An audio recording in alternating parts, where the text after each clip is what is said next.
Today we have a great coaster battle for you all today, and these are currently the two Giga coasters I've ridden: Millennium Force at Cedar Point and Leviathan at Canada's Wonderland.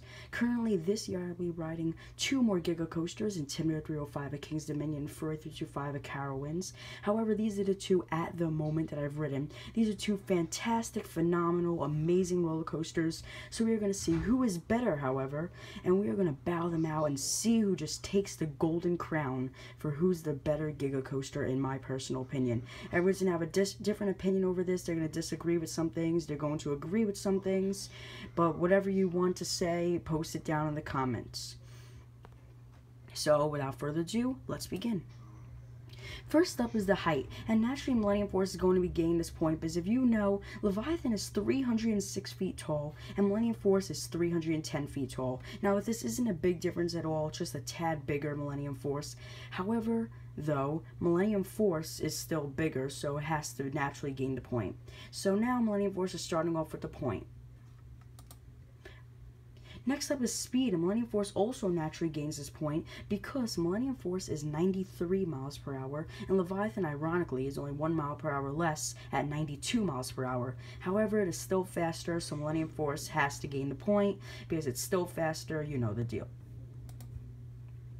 Now the duration. Now according to each website, Cedar Point's website and Canada's Wonderland's official website, Leviathan is 3 minutes and 30 seconds about, and Millennium Force is exactly about 2 minutes long. So think of it this way: Leviathan's probably about a full half another roller coaster longer than Millennium Force. So it's basically like Millennium Force and another half of Millennium Force. That's how long it seems to be, and I'm guessing that's from the station to the brake run going back into the station, but that's what it seems. And Leviathan's still longer, so we have to naturally give it the point. So now Leviathan has gotten a point, so now the score is 2-1.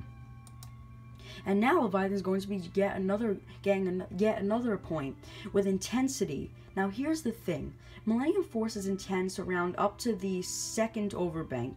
Now here's the thing with that: after that it becomes pretty much forceless. Still intense, not a completely intense ride though. Leviathan stays intense the whole entire time.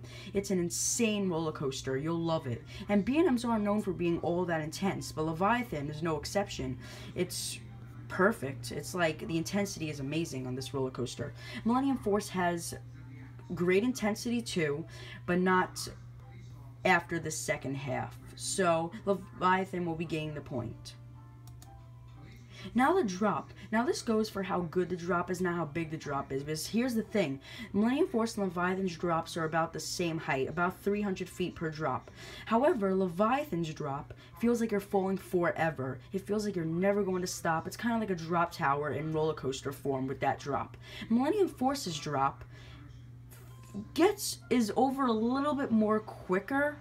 However, Leviathan has a more internal drop, so that's what makes it a lot more cooler and a lot more adrenaline rushing through you as you drop on that roller coaster. It's just that good with that drop. So Leviathan will be getting the point. Now the score is 2-3. Leviathan is now winning. Now the smoothness. Now these roller coasters are both butter smooth, and none of them have an insane rattle. They're not bumpy, they're not crazy bumpy. However, Leviathan it's not its age yet at all, at least in my opinion. It's only from 2012, only 4 years old, which is not that old for a roller coaster at all. Millennium Force, however, is about 16 years old. That is old for a roller coaster that's actually still running quite well. However, Millennium Force has grown a bit of a rattle. Not terrible, nothing major, but it's kind of a noticeable rattle, at least from my experience.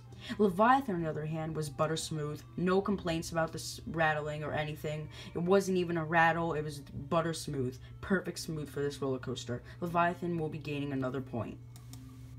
Now the restraints. Now here's the thing with Leviathan. Leviathan has those Freedom clamshell restraints, which you find on B&M Hypers mainly, and Fury 325 and Leviathan, obviously. Millennium Force, on the other hand, has your average Intamin steel roller coaster restraints, which are the lap bars restraints. And here's the thing: clamshell restraints don't even press down on you. They give you tons of freedom, which is why on a lot of B&M Hypers and such you get lots of good airtime. However, Millennium Force and other Intamin Steel roller coaster restraints, you really just depends on your experience. You don't know who you're going to get pushing down your lap bar. Sometimes a ride operator will push down your lap bar where you can't handle it, and sometimes you'll be like, oh yeah, this is good, I'm fine with it. But Leviathan overall has better restraints, at least in my opinion. Now, this is one of those categories where people will disagree or agree with. Now the trains. Now this is different than restraints, and here's why. Now, the trains mean how much freedom you get to move around and stuff, like if it's tight, if it's free where you can move around and stuff.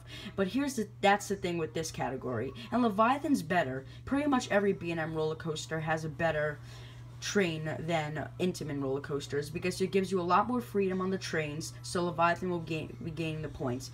Intamin roller coasters don't have bad trains, like you still have some freedom, but with the lap bars all intertwined with you and the seat belts and stuff, it really doesn't make it as good as some B&M Hyper and Giga roller coasters trains. So Leviathan will be gaining the point. Now the airtime. Now here's the thing, both of these roller coasters aren't meant for airtime. As a matter of fact, no Giga roller coasters, are meant to have airtime. Now, but here's the thing with this. Leviathan and Millennium Force have about the same amount of moments of airtime. However, I found that Leviathan had a better amount of moment of airtime. Leviathan actually gave you a more airtime sensation than Millennium Force. There were airtime hills in Millennium Force. You had a huge, massive airtime hill coming to the end of the first half of the roller coaster, which was good enough at least, I should say. Leviathan, though, has that second massive airtime hill and then a couple of other massive airtime hills. Then before you come into the brake run, before going back into the station, it kind of lifts you out of your seat. So it is a very good amount of airtime compared to Millennium Force and for a Giga roller coaster in general. Because Giga roller coasters aren't meant for airtime, they're meant mainly on the overbanks and intensity, which is what Millennium Force really is. But airtime, naturally, that means Leviathan will be getting the point. Now the theming. Now, as you can see, the score didn't change because none of these roller coasters really have any theming. Nothing special with them at all. I mean, if I had to score them, it would be a 1 or a 2. I mean, they're really not much theming. There's really no point in giving them a point. So who's the winner? By 4 points, Leviathan is. This is currently my #1 roller coaster I've been on. Most likely that will change this year because I'm riding Fury 325 and Intimidator 305.